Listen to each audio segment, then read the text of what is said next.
మీ మోకాల నొప్పులకు ఎటువంటి సర్జరీ లేకుండా ఎపియాన్ పెయిన్ క్లినిక్ అందిస్తున్న అత్యాధునిక చికిత్స.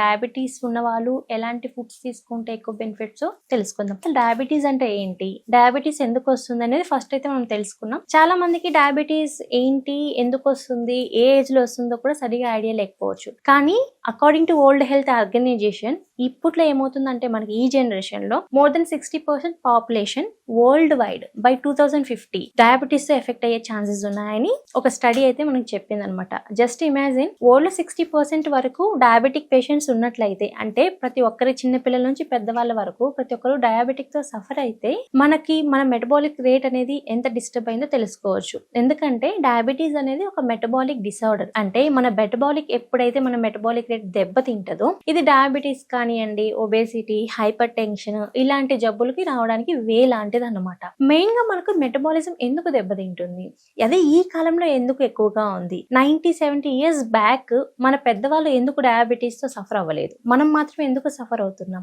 ఈ డయాబెటీస్ అనేది ఏజ్ తో సంబంధం లేకుండా ప్రతి ఒక్కరు ఎందుకు సఫర్ అవుతున్నారు, ఇలాంటివి మనం తెలుసుకున్నట్లయితే డయాబెటీస్ రాకుండా ఈజీగా ప్రివెంట్ చేసుకోవచ్చు. సో మన పెద్దవాళ్ళతో పోల్చుకున్నట్లయితే మనం తీసుకునే ఫుడ్ లో న్యూట్రియంట్స్ అనేవి చాలా తక్కువగా ఉన్నాయి. అండ్ మనము ఎక్కువగా రిఫైన్డ్ ఫామ్ లో తీసుకుంటున్నాం. మనం యూజ్ చేసే ఆయిల్స్ కానివ్వండి, మనం తీసుకునే అన్నం కానివ్వండి, రైస్ ఏదన్నా సరే తీసుకోండి, రిఫైన్డ్ ఫామ్ ఎక్కువగా ఉందన్నమాట. అంటే దాని మీద ఉండే పొట్టులో మనకి చాలా మంచి న్యూట్రియంట్స్ ఉంటాయి. ఆ మంచి న్యూట్రియంట్స్ అంతా తీసేసి న్యూట్రియంట్స్ లేని ఫుడ్ మనం ఎక్కువగా తీసుకుంటున్నాం. ఆయిల్స్ కూడా మనం వాడే ఆయిల్స్ అన్ని రిఫైన్డ్ ఆయిల్. దీంతో కాకుండా ఒక్కసారి కోల్డ్ ప్రెస్డ్ ఆయిల్ యూజ్ చేసి చూడండి, దాంట్లో కావాల్సిన వైటమిన్స్ అన్ని ఉంటాయి. సో మనం 1 spoon cold pressed oil use చేస్తే 1 spoon cold pressed oil equal to 3 spoon refined oil. మనకి ఎక్కడ ఎక్కువ బెనిఫిట్స్ వస్తున్నాయి? మనము పాత పద్ధతుల్ని తీసుకున్నట్లయితే పాత పద్ధతుల్లోనే మనకి కావాల్సినంత బెనిఫిట్స్ వస్తున్నాయి. అంటే మన మెటబాలిక్ రేట్ అనేది దెబ్బతినదు. మన బాడీకి, మన ఆర్గాన్ ఫంక్షన్ కి కావాల్సిన అన్ని న్యూట్రియంట్స్ పుష్కలంగా వస్తున్నాయి. కాబట్టి మెటబాలిక్ డిసార్డర్స్ కానీ, క్రోనిక్ ఇష్యూస్ కానీ ఇలాంటి ప్రాబ్లమ్స్ రాకుండా మనం ప్రివెంట్ అనేది చేసుకోవచ్చు. ఇప్పుడు డయాబెటీస్ తో చాలా మంది సఫర్ అవుతున్నారు. అండ్ డయాబెటీస్ ని మనం క్యూర్ చేయలేం, కానీ డయాబెటీస్ ని మనం ఆల్వేస్ కంట్రోల్ చేసుకోవచ్చు. ఈ డయాబెటీస్ ని మనం ఎలా కంట్రోల్ చేసుకోవచ్చు అంటే, మనం తీసుకునే ఫుడ్ లో ఎలాంటివి ఇంక్లూడ్ చేసుకుంటున్నాం అనే దాన్ని బేస్ చేసుకొని మనం కంట్రోల్ చేసుకోవచ్చు అనమాట. ఇప్పుడు మనము డయాబెటీస్ కి ఎలాంటి ఫుడ్స్ యూజ్ అవుతాయి తెలుసుకున్నాం. మెయిన్ గా హోల్ గ్రెయిన్స్ కానివ్వండి, మిల్లెట్స్ కానివ్వండి, ఎనీ దాల్స్ అంటే పప్పులు కూడా ఎక్కువగా ఉండాలి, ఆకుకూరలు, కూరగాయలు అండ్ కొన్ని టైప్ ఆఫ్ ఫ్రూట్స్ ఇలాంటివి మనం తీసుకునే డైట్ లో రోజు యాడ్ చేసుకోవడం వలన మనకి గ్లూకోజ్ లెవెల్స్ స్పైక్ అవ్వకుండా ఉంటాయి. అంటే వీటిని మనము సూపర్ ఫుడ్స్ గా డయాబెటిక్ వాళ్ళకి కన్సిడర్ చేయొచ్చు. ఫర్ ఎగ్జాంపుల్, మనం తీసుకునే ఫుడ్ లో మార్నింగ్ బ్రేక్ఫాస్ట్ లో మనం ఏం తీసుకుంటాం? ఎక్కువగా ఇడ్లీ కానివ్వండి, దోశ కానివ్వండి, ఇలాంటివి ఎక్కువ తీసుకుంటూ ఉంటాం మన సౌత్ లో. ఇడ్లీ అండ్ దోశ తీసుకోవడం వల్ల మనకి ఏమవుతుందంటే గ్లైసిమిక్ ఇండెక్స్ అనేది, అంటే ఇడ్లీ తీసుకుంటే గ్లూకోజ్ లెవెల్స్ స్పైక్ అయ్యే ఛాన్సెస్ ఉంటాయి. ఇది చాలా మందికి ఐడియా ఉండదు. మనం ఎక్కువ రిఫైన్డే వాడుతున్నాం, రిఫైన్డ్ రైస్ వాడుతున్నాం, రిఫైన్డ్ దాల్ వాడుతున్నాం. అండ్ దీంతో పాటు ఫిజికల్ యాక్టివిటీ తక్కువగా ఉంటుంది కొంతమందికి. దీని వల్ల కూడా ఇడ్లీ ఇలాంటివి తీసుకోవడం వల్ల ఏమవుతుందంటే గ్లూకోజ్ లెవెల్స్ స్పైక్ అవుతాయి. అది చాలా మందికి ఐడియా లేకపోవచ్చు. కానీ మనం తీసుకునే బ్రేక్ఫాస్ట్ లో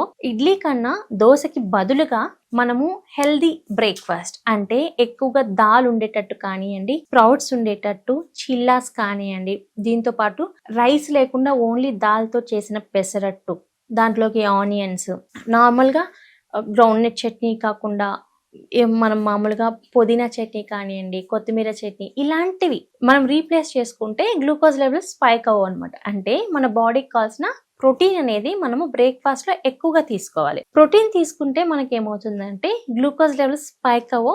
అది ఒక సూపర్ ఫుడ్ అని చెప్పొచ్చు. వెయిట్ మేనేజ్మెంట్ కి యూజ్ అవుతుంది. అండ్ ఎక్కువగా వాళ్ళు ఆకలిగా ఫీల్ అవ్వరు.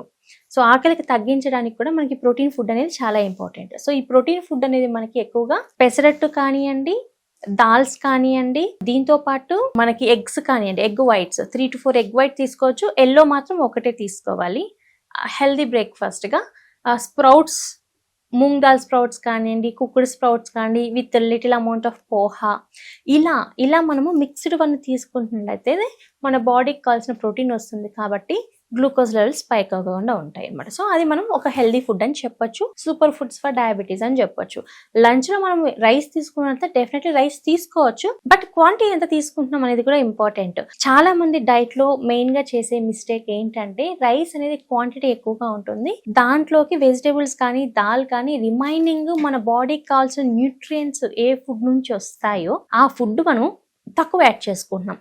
ఒక్కసారి ఇలా ట్రై చేయండి, రైస్ తగ్గించండి, రైస్కు బదులుగా పప్పులు కానివ్వండి, ఏదైనా సరే ఎగ్స్ కానీ, చికెన్ బ్రెస్ట్ కానీ, ఫిష్ కానీ ఇలాంటివి కొద్దిగా ఎక్కువ ఇంక్లూడ్ చేసి వెజిటేబుల్స్ మనం తీసుకున్న రైస్కి డబుల్ యాడ్ చేయండి, కర్డ్ తీసుకోండి, అది ఒక బ్యాలెన్స్డ్ మీల్ అనమాట. సో మన బాడీకి కావాల్సినంత న్యూట్రియంట్స్ వస్తూ ఉంటాయి కాబట్టి అది కూడా ఒక సూపర్ ఫుడ్ ఫర్ డయాబెటిక్ అని చెప్పొచ్చు. డిన్నర్ కి హెవీ మీల్ కాకుండా, చపాతీ కాకుండా, చాలా మంది డయాబెటీస్ ఉన్న వాళ్ళు చపాతీని లైట్ ఫుడ్ అనుకుంటూ ఉంటారు. చపాతీ కన్నా మనకి చాలా బెటర్ ఆప్షన్స్ ఉన్నాయి.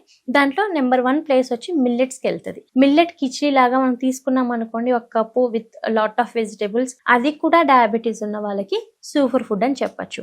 మెయిన్ గా డయాబెటీస్ ఉన్న వాళ్ళు గ్లూకోజ్ లెవెల్స్ ని కంట్రోల్ చేయడానికి ఫైబర్ రిచ్ ఫుడ్స్ అంటే గ్రీన్ లీఫ్ వెజిటేబుల్స్ కానివ్వండి, పప్పులు కానివ్వండి, ఇలాంటివి ఎక్కువగా ఇంక్లూడ్ చేసుకోవాలి. ప్లస్ వాటర్ ఇంటేక్ అనేది కరెక్ట్ గా ఉండాలి, కనీసం 3 లీటర్స్ వరకు రోజు తీసుకోవాలి. మిల్లెట్స్ అంటే హోల్ గ్రెయిన్స్, ఏదైతే పొట్టుతో ఉన్న పదార్థాలతో మనం ఎక్కువ తీసుకుంటామో దాంట్లో క్రోమియం అనే మైక్రోన్యూట్రియంట్ అనేది ఉంటుంది. ఈ క్రోమియం అనే మైక్రోన్యూట్రియంట్ మన ప్యాంక్రియాస్ ఫంక్షన్ ఇంప్రూవ్ చేసి ఇన్సులిన్ రెసిస్టెన్స్ ఇంప్రూవ్ చేస్తుంది. కాబట్టి డయాబెటీస్ ఉన్న వాళ్ళకి whole grains the super foods అని చెప్పొచ్చు. సో ఈరోజు మనము డయాబెటీస్ ఉన్న వాళ్ళు ఎలాంటి ఫుడ్ తీసుకుంటే ఎలాంటి బెనిఫిట్స్ వస్తాయి తెలుసుకున్నాం కదా. ఇంకొక రోజు మనం ఇంకొక మంచి టాపిక్తో కలుద్దాం. అప్పటి వరకు బై.